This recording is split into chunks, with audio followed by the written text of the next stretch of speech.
Hello everyone, it's me Mohammad Sohel Akhtar अनि म चाहिँ आज प्रिन्सिपल कम्पोनेन्ट एनालाइसिसको प्रेजेन्टेसन गर्न गइरहेको छु। यो चाहिँ एउटा एल्गोरिदम हो जुन चाहिँ डाइमेन्सनालिटी रिडक्सनमा पर्ने जान्छ।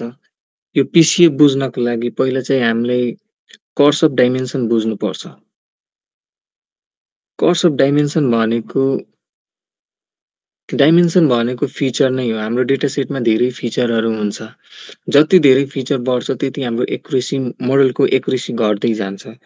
अनि त्यही भएर मोडलको एक्युरेसी घट्दै जान्छ। अनि त्यहाँ चाहिँ हामी कहाँ धेरै प्रब्लम हुन्छ। जसरी how more feature can hurt performance. जति हामी फिचर एड गर्दै जान्छन् त्यति हाम्रो चाहिँ एक्युरेसी घट्दै जान्छ र त्यसपछि अब एक्युरेसी ड्रप चाहिँ किन हुन्छ? किनकि हामीसँग मोडल ओभरफिट भइहाल्छ।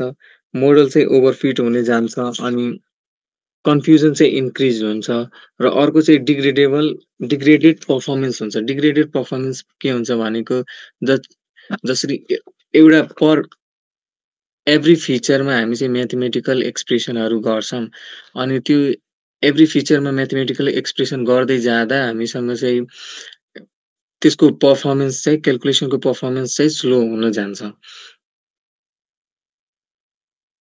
अब सोल्युसनहरू त्यो कर्स अफ डाइमेन्सनालिटीको सोल्युसन के हो भनेको डाइमेन्सनालिटी रिडक्सन। अब डाइमेन्सनालिटी रिडक्सन किन चाहियो?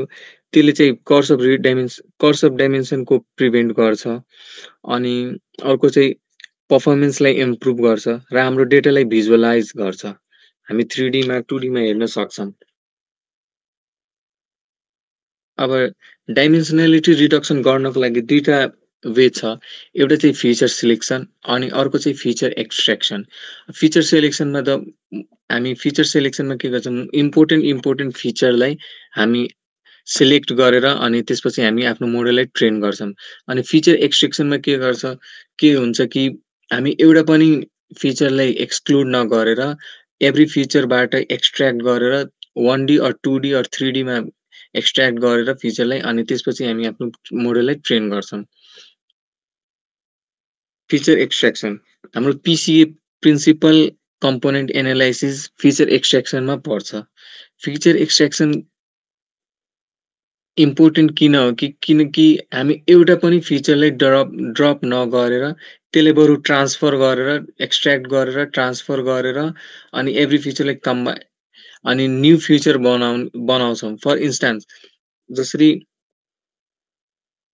एउटा फर इन्स्टान्स फर इन्स्टान्समा हामी इक्जाम्पलमा यहाँ रुम साइज अनि नम्बर अफ रुम्स त्यहाँबाट हामी रुम साइज र नम्बर अफ रुम्सलाई एक्सट्र्याक्ट गरेर त्यहाँबाट हामी टोटल हाउस साइजको एउटा नयाँ फिचर बनाउन सक्छौँ। अब जियोमेट्रिक इन्ट्युसन अफ पिसिए।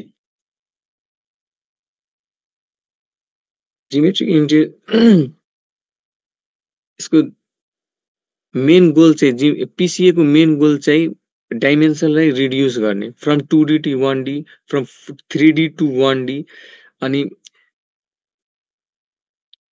यो गर्दाखेरि हामी lot of minimum amount of information थोरै अमाउन्ट अफ इन्फर्मेसन चाहिँ लस हुन्छ। जुन इन्फर्मेसन आउँछ जुन मेजर हुन्छ त्यो चाहिँ is measured as a variance or spread of the data. हामी पिसिए एप्रोच गर्नको लागि हामी बेस्ट एक्सिस हामीसँग डेटा चाहिँ अब जसरी हामीसँग एउटा ग्राफ छ अनि यहाँ चाहिँ धेरै डेटाहरू छ।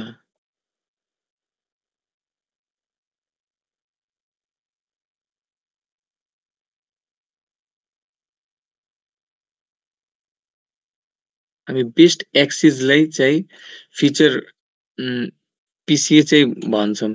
अब एक्सिस चाहिँ धेरै हुन सक्छ। यो पिसिए कम्पोनेन्ट 1 भयो अनि यसको पिसिए कम्पोनेन्ट यो 2 भयो पिसिए कम्पोनेन्ट 2 जहिले पनि परपेन्डिकुलर हुन्छ पिसिए कम्पोनेन्ट 1 सँग।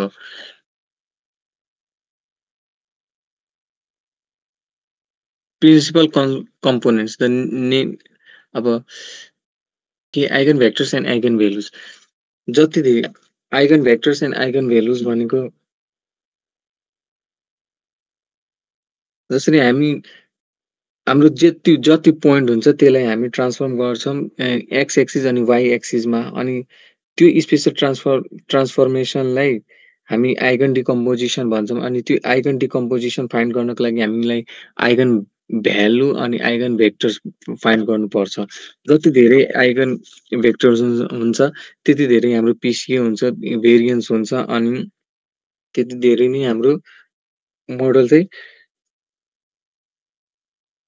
अनि त्यसपछि मसँग कोड छ। त्यसमा मैले पिसिए एल्गोरिदम इम्प्लिमेन्ट गरेर सो यहाँ मैले चाहिँ डेटा सेट लोड गरेछु अनि डेटा फ्रेम बनाएको छु। त्यसपछि डेटालाई स्केलरमा राखेर अनि स्केल डेटा फाइन्ड गरेर र यहाँ पिसिए मैले एप्लाई गरेछु। पिसिए एप्लाई 2टा फिचरमा 2टा फिचर एक्सट्र्याक्ट गरेछु। यो एन कम्पोनेन्ट्स यो 2 भनेको 2टा धेरै फिचर बाट 2 वटा फिचर चाहिँ एक्सट्र्याक्ट गरेर अनि त्यसपछि पिसिए निकालेर अनि त्यसको भेरिएन्सहरू फाइन्ड गरेर अनि त्यसलाई प्लट गरेको छु।